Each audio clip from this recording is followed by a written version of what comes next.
Sabe aquela energia que te mobiliza, que te atrai, que acende aquele brilho nos olhos e te leva ao objeto do seu desejo? A tal da libido, ou como dizem, o tesão. Pois é, mas este desejo não funciona da mesma forma para todas as pessoas. Para uns, ele acende com um simples olhar. Outros precisam de muito tato e conversa ao pé do ouvido. E ainda tem os que estão com a libido direcionada para outras áreas que não o sexo. Ela pode estar no trabalho, no esporte, nas artes. O importante é desejar alguma coisa. Não sentir desejo por nada pode ser um mau sinal. No Café Filosófico de hoje, a médica psiquiatra Carmita Ábido e o médico urologista João Afife Ábido falam sobre as diversas nuances do desejo e da sexualidade ao longo da vida. Nós todos fomos programados para termos desejo.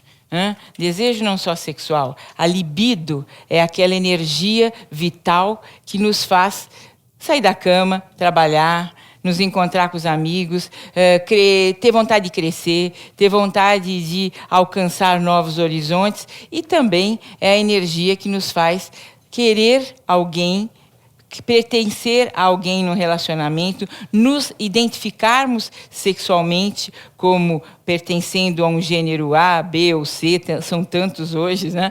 Ou, de repente, também o sexo, a libido, essa energia, nos faz também ter o reconhecimento de que somos seres atraentes, que podemos mobilizar o interesse de outra pessoa em nós. E é dessa reciprocidade de mobilizar o interesse do outro e também, né, estar mobilizado, que as pessoas passam a se aproximar.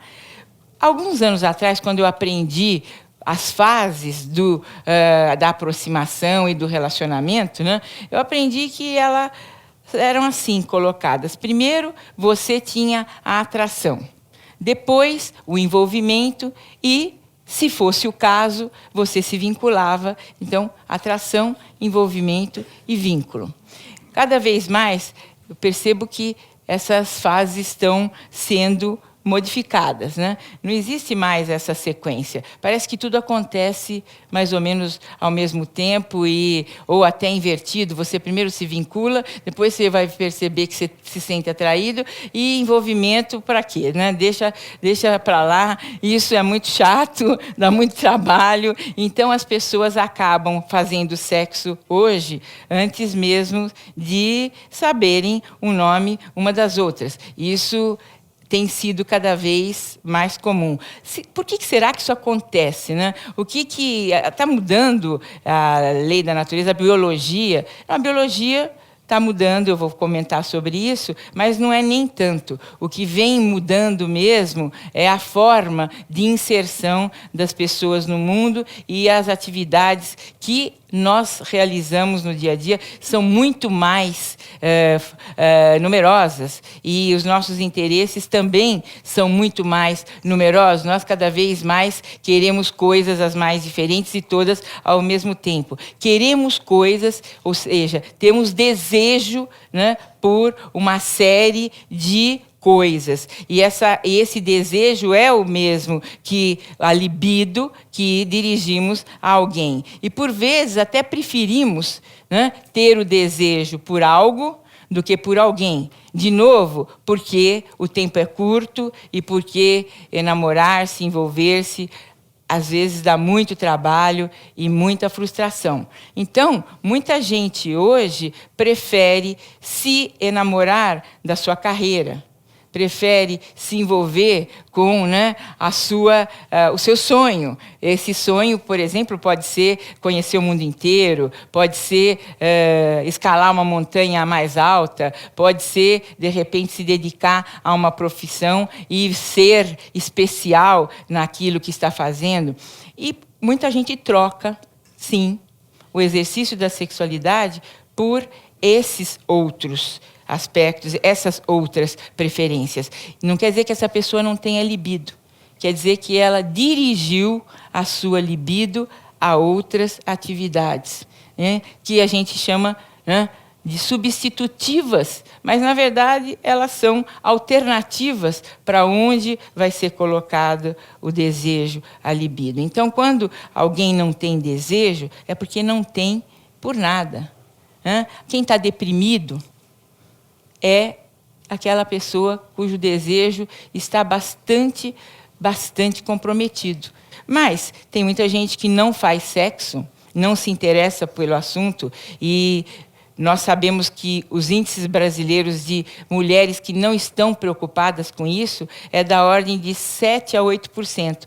Nunca pensam e não sentem falta, por isso não sofrem, e também nunca buscariam um especialista para saber o que está acontecendo, porque não está acontecendo nada.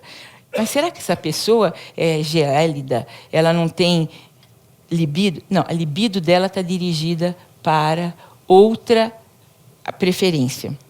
E 2,5% dos homens, portanto, 1/3 do número de mulheres que não está interessada em sexo, também 2,5% deles não estão. Os demais brasileiros me contaram que gostam, sim, da coisa e que estão interessados, sim, que quando não conseguem fazer do jeito como gostam, sofrem. Sofrem e vão buscar alguma alternativa para resolver esse problema. Os distúrbios do desejo. Quais são as causas, né? Uma delas é psicológica, por exemplo. O indivíduo, sei lá, não tem atração por uma determinada pessoa, então ele não tem o desejo por ela, né? Mas tem causas assim orgânicas, isso. Por exemplo, medicamentos antidepressivos podem produzir isso. A falta de hormônio no homem, que não é uma coisa normal, nós vamos depois falar um pouquinho sobre isso, né? Sobre a chamada andropausa, né? Não existe andropausa, que seria uma coisa semelhante à mulher, que a mulher, no máximo até 52 anos, ela entra naquela fase de climatério e chega na menopausa e ela perde até os hormônios, e o que acontece? Uma involução muito grande no genital e uma vida muito complicada para a mulher. Por isso que, às vezes, a reposição hormonal na mulher é uma coisa, quando não existe contraindicação, é claro, muito importante para a vida sexual dela após a menopausa. O homem, por exemplo, não tem isso. É raríssimo um homem, antes de 60 anos, ter o problema de falta de hormônio. Depois de 60 anos, até 20% dos homens pode ter isso. Por exemplo, diabetes é uma doença que pode levar a isso também. E depois de 60 anos, então, pelo menos 80% dos homens morrem com hormônio normal. É claro que existe uma diminuição muito lenta, muito gradativa, entendeu, do hormônio. Depois de 40, 45 anos, começa a cair em torno de 0,7, 0,8, às vezes até 1% ao ano.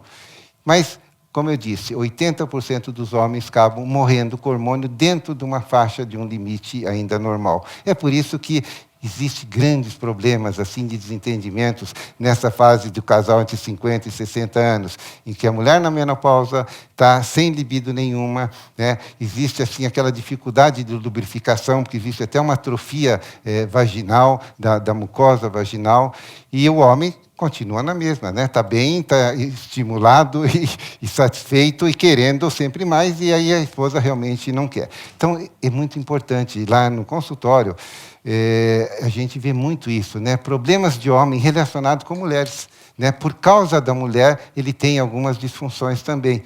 E o contrário é verdadeiro também, né? Tem mulheres que têm, por exemplo, anorgasmia, porque um homem tem uma ejaculação muito rápida e nunca dá tempo dela realmente ter um prazer. Então, você vê como existe uma simbiose, e é muito importante o efeito de um sobre a resposta de outro. Então, como eu disse, quando um homem tem a falta de hormônio, a primeira queixa dele é falta de libido, quer dizer, chamado tesão, né, popularmente. Então, ele não tem o desejo, ele está devagar, né? A mulher dele fala, vamos lá, João. Ele fala, não, deixa para a semana que vem. Quer dizer, o homem, quando fala isso, alguma coisa está errada. Então, você vai ver primeira coisa que um urologista pensa realmente é uma queda hormonal, então se faz uma dosagem de hormônio, e quando a gente constata, depois repete o exame, se confirma isso, então você pode fazer aí uma reposição hormonal, porque existe realmente indicação. Normalmente, só pela idade, não. Isso não existe realmente na prática urológica e ética também. Bom, não sendo um medicamento, não sendo uma causa psicológica, não sendo a falta de hormônio, um outro fator também é a parceira. De repente, o indivíduo deixou de gostar da parceira ou algum desentendimento sério que faz com que ele não tenha nenhum estímulo por ela e, de repente, passa a ter um estímulo por outras e não por aquela determinada parceira. Daqui a pouco, as dificuldades sexuais mais comuns de homens e mulheres.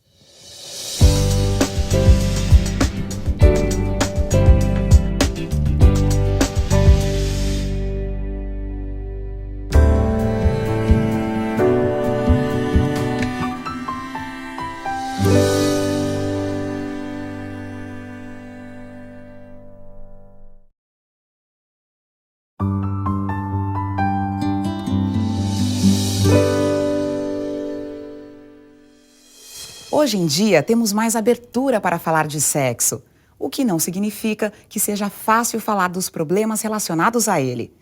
Não é sempre que o desejo sexual vem com aquela intensidade típica do início de uma paixão. Muitas coisas podem afetar a saúde da nossa sexualidade.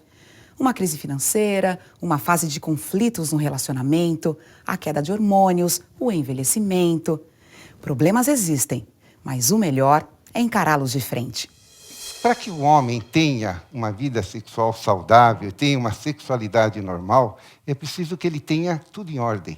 É preciso que ele tenha uma saúde física perfeita e que ele tenha uma saúde emocional, psicológica também muito boa, que ele esteja, assim, social e economicamente muito bem integrado e que ele tenha também uma parceira adequada.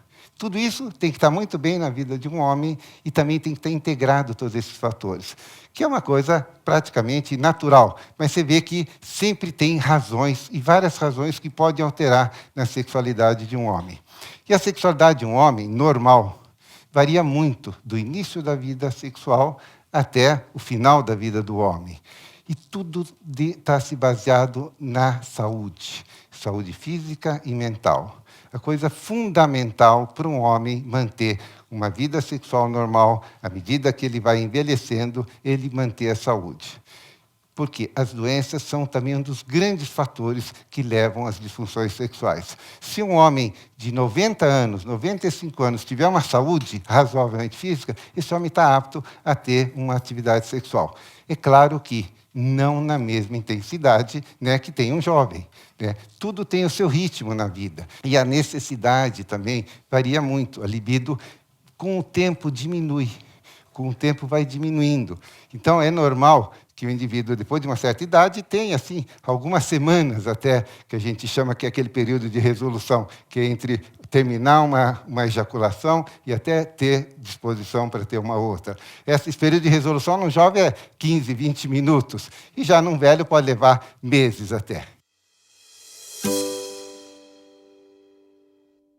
Então, quando um homem não tem a função sexual normal, nós chamamos de disfunção sexual. E o que é disfunção sexual? É aquela incapacidade de um homem de ter uma relação sexual satisfatória. E para ambos, né, os parceiros. Então, aí sim, nós podemos chamar de disfunção sexual. Não é satisfatório, então realmente passa a ser a disfunção. Nenhum homem quer sentir que ele não é normal. Né? Ele pode ter, por exemplo, 90 anos de idade, né? Se um dia você falar para esse homem de 90 anos, mesmo que ele não tenha atividade sexual, você falar que vamos tirar esse testículo seu para tratar a próstata, ele não aceita, porque aqui é uma agressão violenta, quer dizer, para o homem. Então, assim, um homem sentir que ele não é homem, entendeu? Quer dizer, ele não é homem, entre aspas, porque ele não consegue ter uma atividade sexual normal, não consegue satisfazer uma companheira, isso é muito, muito pernicioso para o homem, muito ruim para a saúde mental dele. Então, eu deixo o indivíduo com uma baixa estima, entendeu? E realmente causa um problema muito sério, né? Quer dizer, essa é o medo do homem, né? A queixa dele. E a disfunção erétil?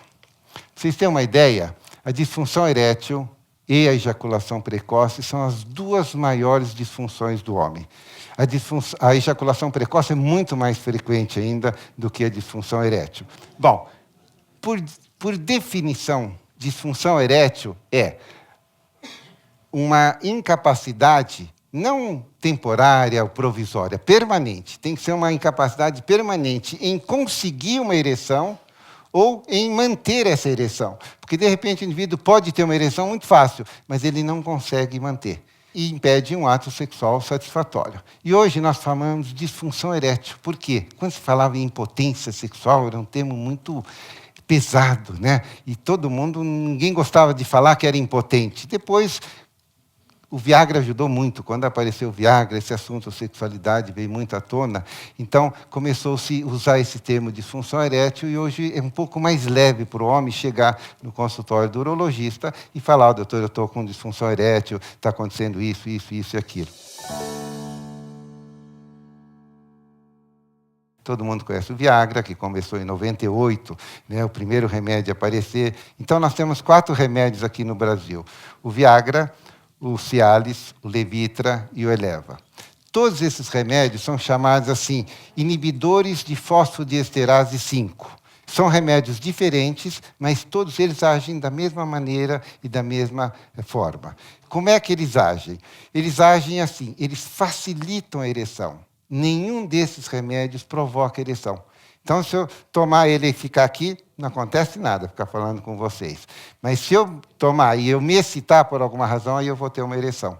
Então, eles agem no meio de uma série de reações químicas que levam ao enchimento de sangue no pênis, então, facilitando a ereção. Como é que a gente faz, então, para tratar ou para prevenir a disfunção erétil no homem? Quando a gente vai tratar qualquer disfunção, principalmente disfunção erétil, a gente tem que ter uma ética e uma lógica. Por isso que tem um tratamento chamado de primeira linha, de segunda linha e de terceira linha. A prótese seria, sim, a de terceira linha. Quando nada mais resolveu, aí sim existe essa possibilidade da prótese, né? O que é o tratamento da primeira linha? Primeiro, mudar aquela vida do indivíduo. Se o indivíduo chega gordinho, você já sugere para ele emagrecer. Se ele está diabético, vamos tratar esse diabetes direito. Se está hipertenso, de um colesterol, triglicéridos. Então, cuidar da saúde de uma maneira geral. Se o problema é psicológico, às vezes uma orientação, o próprio urologista, quando é uma coisa simples, né? De repente o indivíduo só trocou de namorada e começou a ter. Então, aí, quando você conversa um pouquinho, mostra, às vezes o indivíduo consegue entender e resolver. Quando é um pouquinho mais complicado, você vai mandar para o psicólogo, para o psiquiatra, que aí precisa realmente de uma terapia para resolver o problema psicológico. Quando é um problema hormonal, é só repor hormônio. Então, é essas coisas que se faz. E também, o que a gente usa hoje? Esses remédios que ajudam a ereção. Existe em nosso corpo um hormônio que, além de influenciar em diversas características masculinas, é fundamental para a atividade sexual, tanto de homens quanto de mulheres: a testosterona. A quantidade deste hormônio é muito maior e mais intensa no organismo masculino, quase 30 vezes mais. A presença menor da testosterona na mulher é uma das causas da diferença entre os sexos. Mas existem outros fatores que influenciam o desejo sexual feminino. As mulheres produzem testosterona através dos ovários, da suprarrenal, uma quantidade muito menor do que os homens, mas suficiente para que nós possamos ter o interesse sexual preservado. E ele é preservado na mulher jovem e vai ficando cada vez maior o time daquelas mulheres que não estão interessadas em sexo conforme a idade vai avançando.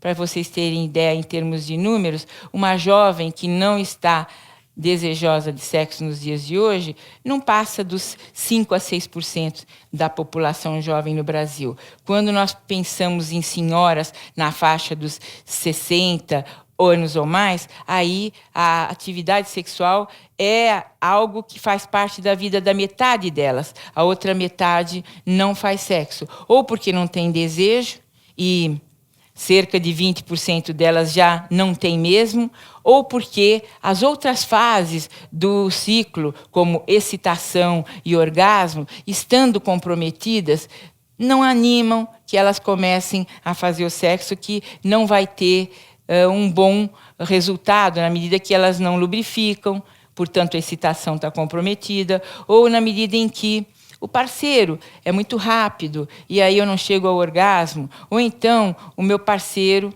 tem problemas de ereção e aí eu não consigo me sentir à vontade para pedir que ele continue me estimulando de alguma outra forma que eu chego lá. Então, ele também fica muito constrangido e eu me dou por vencida e evito a próxima relação, porque vai ser constrangedora para ambos. Então, o desejo feminino, né, é muito influenciável, como eu acabo de começar a explicar para vocês, pelos fatores externos, até pelo desempenho do parceiro, mas também pela idade, né? Mas também por uma outra questão que cada vez se torna mais usual na vida das mulheres, a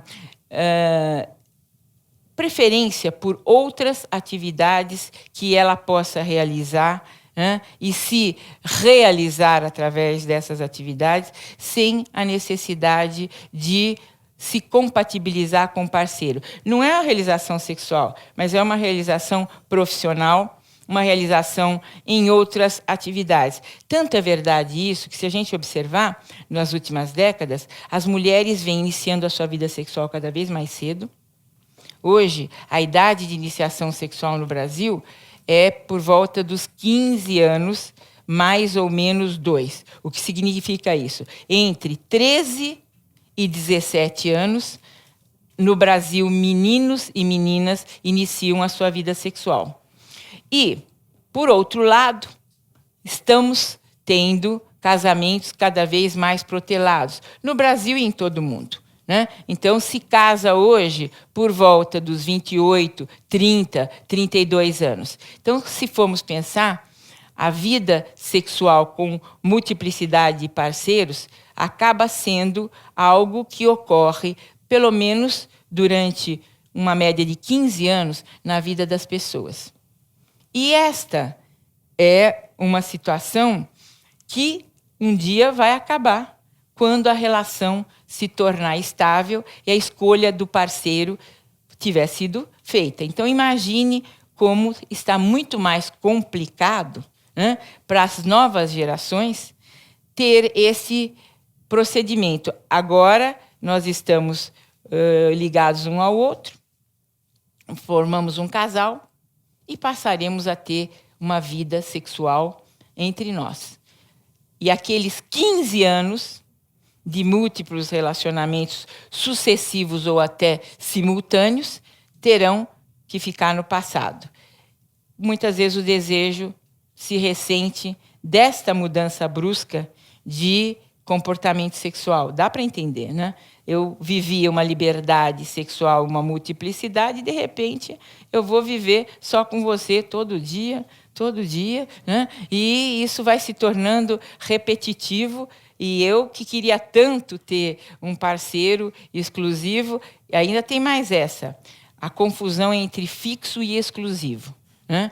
Que é uma coisa que a gente precisa esclarecer. Parceiro fixo não é parceiro exclusivo, né? E aí cai naquela outra questão das doenças sexualmente transmissíveis, que as mulheres são presas fáceis, porque, mas eu só faço sexo com ele. Sim. E daí, né? Eu não sei se ele só faz com você. Não, mas será que ele tem energia para mais sexo ainda do que o que nós fazemos? Pode ser que sim, né? Pode ser que a frequência sexual que interesse para você não seja a que interessa para ele. Ele precisa mais, sei lá. Ou você precisa mais, né? Daqui a pouco, desejo também se aprende.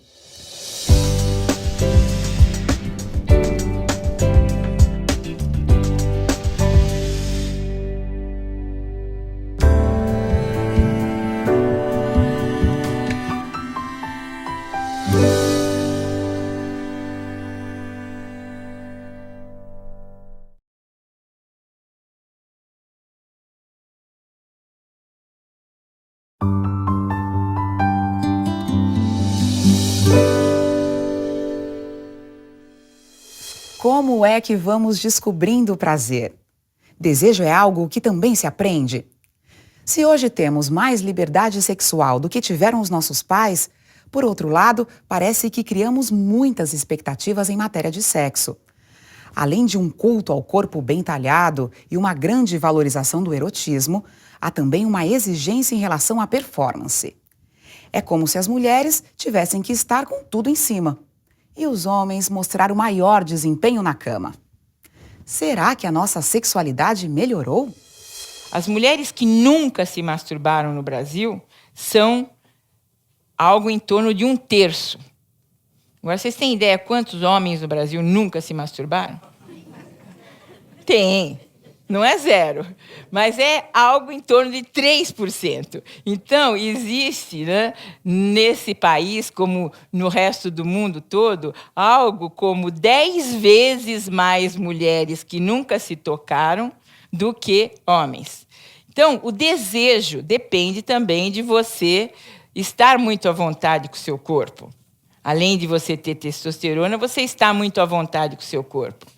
E será que as mulheres estão à vontade com o seu corpo no nosso século? Ou será que elas têm que, né, estar impecáveis para poderem sentir que hoje dá para fazer sexo? Como impecáveis? Impecável começa, né, de como o cabelo está se apresentando e termina no dedão do pé, né? Se a unha do dedão lascou, e complicou o ato sexual daquele dia, né? Porque eu já vou para o ato pensando que eu não estou tão bem quanto eu precisaria estar. Eu exagerei, mas é um pouco por aí. Então, tem toda essa questão de precisar de todo um aparato, né, que mobiliza o desejo ou que inibe o desejo. Então, nós já falamos da testosterona. Aí nós falamos também dessa necessidade da mulher se sentir bem com o seu corpo e dela sentir que ela está bem apresentável, né? E mais essa outra questão dela se ajustar a uma mudança de paradigma. Sexo com variação de parceiro versus sexo com o mesmo parceiro. Você vê que hoje a sociedade evoluiu, a cultura mudou. Por exemplo, na minha época, né, para ter uma relação com uma mulher tinha que casar, né? Hoje não precisa mais, né? E hoje uma mulher, quando namora, ela praticamente, do meu ponto de vista, já de 64 anos de idade, ela casou várias vezes, porque ela já teve relações com vários homens. E o homem hoje está um pouco preocupado, ele está muito inseguro, porque a mulher hoje conhece o indivíduo, sabe como é uma atividade sexual, conhece vários homens, né, a performance de vários homens. E o indivíduo, quando vai ter uma relação, ele já fica inseguro. Então, isso é um grande problema hoje, a insegurança da juventude, com que faz com que a mulher que já conhece, então ela exige, sabe exigir, quando o indivíduo não desempenha bem. E ele já sabe que, como ela conhece, ele se exige, então ele fica com medo de não desempenhar bem e toma o Viagra. Na verdade, se ele não tivesse essa insegurança, tomar o Viagra e não tomar não faz a mínima diferença para um jovem normal. Honestamente, mas faz diferença sim, do ponto de vista psicológico. Na verdade, foi que ele acreditou no Viagra. Se eu desse para ele um placebo, né, um remédio falso, dizendo, ó, isso é o Viagra, né, ele ia tomar e ia ter também a mesma performance, entendeu? E o indivíduo acaba ficando psicologicamente assim, dependente disso. Né? Diferente de uma pessoa já que tem realmente uma disfunção erétil e uma disfunção orgânica, fala para mim, doutor, mas eu vou ficar viciado? Falei, puxa, você quer então, se está com 50 anos, você quer viver até os 80 insatisfeito? Se eu tiver, eu vou tomar. E vou viver tendo relação até os 80, e vou ficar satisfeito. Até brinco, né? Falar esses remédios não são remédios. Você toma quando quer, se quiser, né? E eu falo, isso não é remédio, isso é uma bênção que Deus mandou para os homens. E que as mulheres até estão esperando alguma coisa que melhore, principalmente a área do desejo, né, delas. Né? Vamos comentar sobre a mulher do século XXI, que cada vez mais a genética vem mostrando que nós temos, sim, uma programação, nós nascemos com um código genético, estamos programados para uma série de como vamos nos manifestar, como vamos ser, como vamos nos conduzir. Claro que o ambiente influencia também. E será que o ambiente influencia a genética? Sem dúvida, né? Então, hoje, o conceito da epigenética vem cada vez ganhando mais credibilidade e conhecimento. O que é epigenética? Epi significa acima de, né? Então, acima da genética existe esta condição que, de alguma forma, modifica a manifestação que aquele gene teria. Então, você viveu um trauma ao longo da sua vida, uma experiência negativa. Por exemplo, uma menina que sofreu, não exatamente uma violência sexual, mas, por exemplo, sofreu uma educação muito pouco dirigida para a sexualidade ou até muito repressora em outras áreas, não necessariamente sexual. Isso pode vir a incidir sobre como ela vai manifestar a sua sexualidade, mesmo que ela tivesse uma predisposição boa. E, pasmem, essa epigenética ela é capaz de transmitir essa mudança para as gerações futuras. Esse comportamento que não é pela educação. Vocês entendem que, mais do que a educação, hoje se estuda quanto que o comportamento que foi passado através dessa influência epigenética pode definir a forma como alguém vai agir ou não vai agir. Não é, a mãe pode ser muito liberal.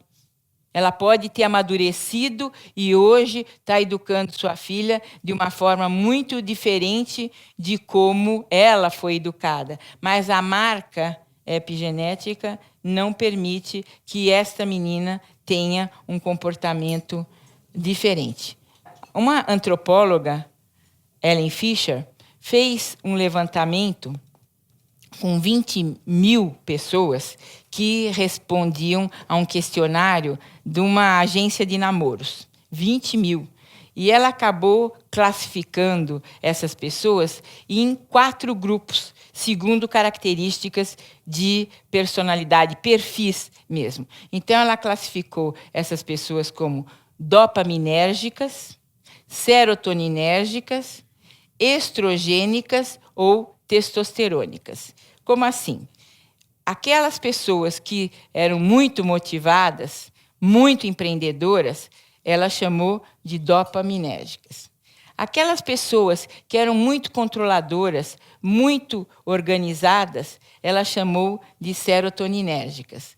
Aquelas que eram gregárias, que eram, assim, de alguma forma, elas tinham uma condição de acolher, ela chamou de estrogênicas. E aquelas que eram mais positivas, agressivas no bom sentido, mais, vamos dizer assim, inovadoras, mais predadoras, ela chamou de testosterônicas. E aí ela percebeu.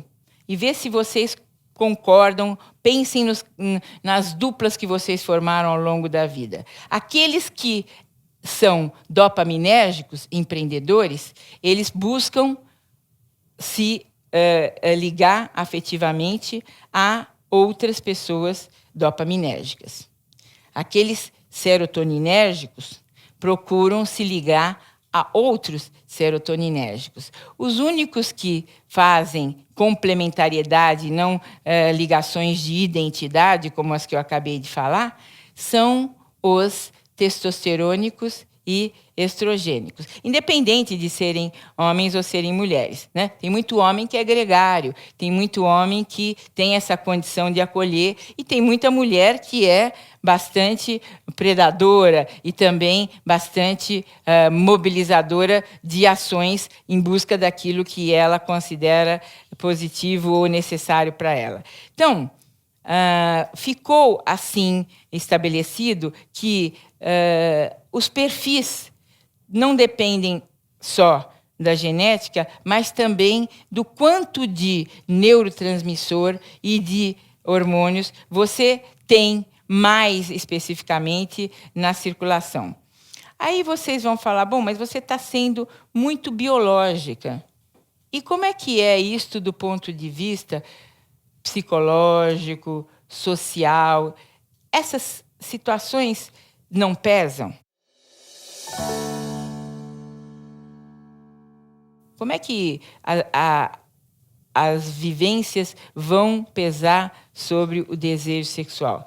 Ninguém duvida, imagino eu, que se você foi bem-sucedido nas suas escolhas afetivas e se você teve reciprocidade naquilo que você buscou, você se sente uma pessoa mais propensa a acreditar em vínculos, acreditar em relacionamentos e buscar novas experiências. Se, pelo contrário, né, o sexo não foi gratificante, né, a ideia é que não vale a pena fazer e que vamos buscar outras alternativas para a recompensa, para ter uma sensação de bem-estar e para essa tal felicidade que deve estar em algum lugar, mas que, sem dúvida, cada vez mais o conceito de felicidade no mundo atual está ligado com satisfação, com, né, realização de um desejo. Seja ele um desejo sexual, seja ele de comprar algo que você nem imaginaria que um dia você tivesse condição de adquirir. Quando você consegue adquirir, né? Eu fiz aquela pesquisa sobre o que é qualidade de vida para o homem e para a mulher, né? E a mulher colocou o sexo em 8º lugar como elemento de qualidade de vida. O que eu queria assinalar hoje sobre isso? Eu queria assinalar que hobby ficou na frente de atividade sexual, né? Então, a mulher tem necessidade de fazer as suas ações com ela mesma. Não é nem compartilhar tanto com as amigas, mas um momento dela de realização pessoal. Eu não sei se eu já contei para vocês, mas eu vou contar. A testosterona nos homens, ela está no pico às 8 horas da manhã. Depois, ela tem um ciclo circadiano. Durante o dia, ela abaixa e sobe pela manhã. Durante o dia, ele vai gastando, de manhã está lá em cima. E aí, vamos pensar. A maioria dos casais faz sexo que hora? À noite, né? E alguns, né, a grande maioria, depois de um tempo de união estável, com um dia fixo na semana, né? Então, hoje vai ter, né? Hoje é o dia, né? Vamos imaginar que você não está sabendo que ele chegou na quarta-feira com a testosterona lá embaixo, né?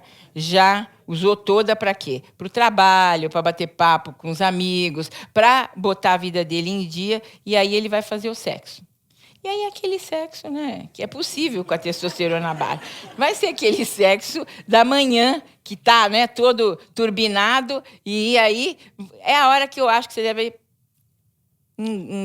dar um jeito de fazer ele ficar em casa mais alguns minutos e conseguir pegá-lo naquela hora com toda a testosterona possível e ainda com, né, a ereção de mijo, que fica até mais emocionante. E o mau hálito você deixa para lá, perdoa na hora que ele acorda. E, de repente, o que vai acontecer? Aquele dia começa bem para os dois. E esse dia começando bem para os dois tende a melhorar. Eu estou contando isso para mostrar para vocês um outro aspecto. Como que a rotina, como que os hábitos do dia a dia, como que a vida como nós estruturamos, não está de acordo com o desejo sexual feminino. Não ajuda, não facilita, não é próprio para.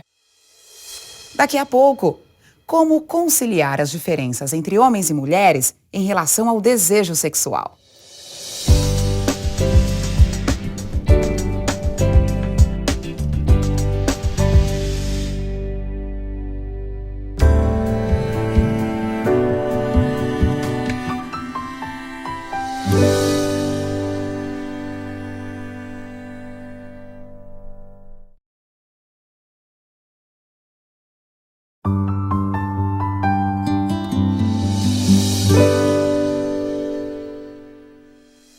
Conforme vivemos nossas experiências sexuais, vamos construindo um repertório próprio. E o desejo muda em cada etapa da vida e relacionamento. Ora mais intenso e caliente, ora mais sereno e cotidiano. Investigar os mistérios do desejo sexual nos leva a questionar as relações entre homens e mulheres. Diferenças, desafios, desigualdades. Avançamos em direção a um equilíbrio entre os sexos? O que de fato podemos dizer que é coisa do passado? As mulheres que não têm orgasmo são algo em torno de 1/3. 1/3 das mulheres não têm orgasmo de jeito nenhum, nem clitoridiano, nem vaginal, e não tem condição de ter orgasmo. Um outro terço consegue um orgasmo tanto dentro da vagina quanto no clitóris, e um outro terço tem orgasmo exclusivamente por estimulação clitoridiana. A ocitocina é uma substância que facilita, favorece a aproximação, o vínculo, né? É uma substância que vem sendo utilizada como spray no sentido de liberar a vontade de estar próximo, de se unir a alguém e, consequentemente, esse contato, né, para a mulher é muito importante. Pode mobilizar o desejo a partir da aproximação, a partir do favorecimento desse contato dela com o seu parceiro ou com a sua parceira, caso ela seja homossexual. Então, é uma das várias possibilidades que vem se tentando em termos de estimular o início do ato sexual, a iniciação desse ato. A mulher que não tem orgasmo, né? Às vezes ela tem desejo, mas não chega até o orgasmo. Às vezes ela não tem desejo e ela consegue, durante o ato, se interessar, se excitar. Então, ela tem toda a excitação, mas sem até estar identificando que isso seja algo relacionado com desejo sexual, e ela consegue ter orgasmo. É que a natureza feminina tem uma série de prioridades diferente da natureza masculina. Então, se ela está cansada, o sexo não é a escolha dela como relaxante. Se um homem está cansado, o sexo é uma forma, não é verdade, dele sentir que ele vai...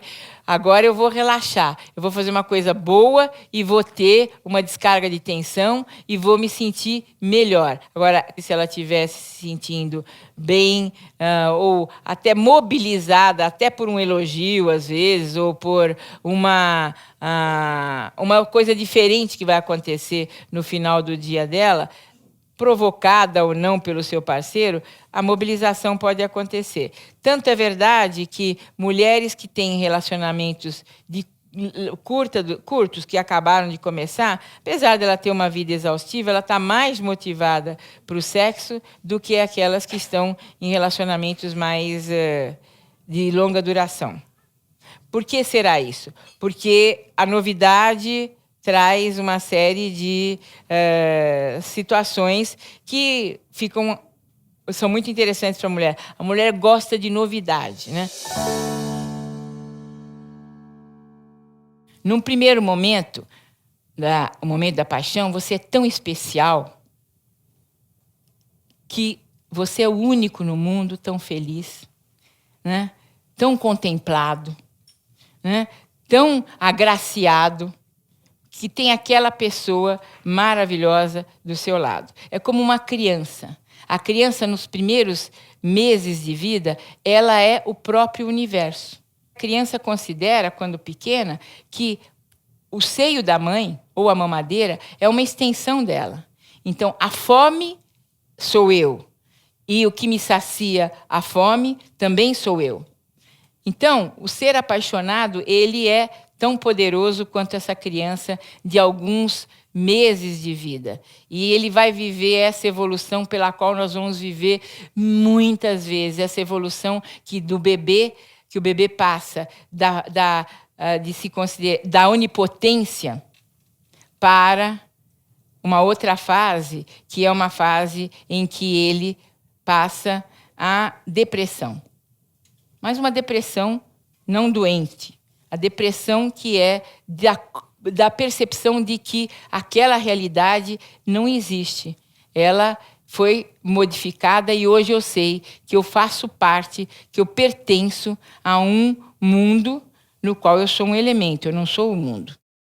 A mulher, no primeiro momento, ela imagina, nossa, nunca vou conseguir me desligar desse cara, né? Eu quero ele o tempo todo, ele é super importante, eu preciso, né, dessa pessoa, eu quero estar com ela. E se ele também quer, aí a coisa entra em níveis inimagináveis de realização. Mas, pouco a pouco, ela vai entrando numa outra fase, que não é passional, que é o amor, no qual o desejo é de realizar coisas juntos, é de construir ao lado de, é de participar da vida é de estar compartilhando várias outras situações, ou não, ou da paixão vai para o vazio, porque aquela pessoa serviu para mim, para eu me sentir viva, para eu oxigenar todos os meus órgãos e para eu viver uma coisa maravilhosa, mas que não se sustentou. Então, queria alertar, né, as mulheres e aos homens também, que, às vezes, a nossa necessidade de um parceiro, né, vai muito além do que esse parceiro conseguiria ser num primeiro momento. Às vezes, é importante investir na parceria para que ela se torne melhor do que ela é num primeiro momento. Esta e outras palestras do Café Filosófico você encontra no site da CPFL Cultura. Acesse, compartilhe. Até mais. Quero fazer uma pergunta para a senhora a respeito de uma coisa que atormenta os homens, principalmente depois de uma certa faixa etária, que é o exame de toque da próstata. Porque o indivíduo, quando tem noção do problema dele, ele se ajuda. Aí veio a penicilina e resolveu esse problema e a sexualidade de novo se abriu.